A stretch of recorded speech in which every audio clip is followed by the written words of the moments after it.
जय जगन्नाथ। आशा करछि आपण माने समस्त भल थे मु भी भल अच्छी। वेलकम करछि मो यूट्यूब चैनल एक नूतन अध्याय को। आज नूतन अध्याय होछि आम घर आज चिकेन हम आउ मु अदा रसुण सब अच्छी कि ना देखी नौछि। तापर आमर सब आसीगला मु आलू पियाज अदा रसुण सब छड़े छुड़ाई रखी। एबे मोर गोटे कम आ गोटे कथा आज पियाज छड़े मो आखे लुह पानी आ रसुण छड़े छुड़का मो नख ही बथाई तापर अदा रसुण कुटिदेली।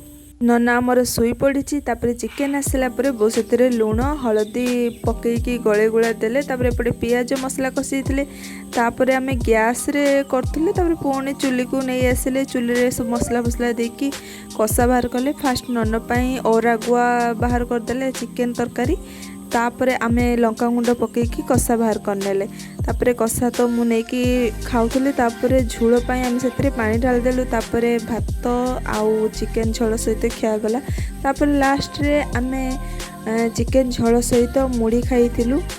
आई खुआ सारी टिके रेस्ट भी नहीं पार नथिलु कहीं आमर मार्केटिंग जीवार थिला। तो नन पाई केक अणा होइतिला कहीं से सब मम्मी को तार हैप्पी हैप्पी कहूला केक खाइबे बोली कहूला। किंतु मम्मी तापाई गोटे बड़ केक नहीं आसला। सी कौन एका खाइला आमे भी से भाग बसईले।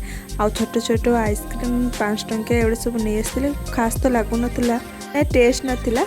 तो चिकेन खाई आम दिन टेम्स जाइला। यही रही चैनल सब्सक्राइब करदेवे। जय जगन्नाथ।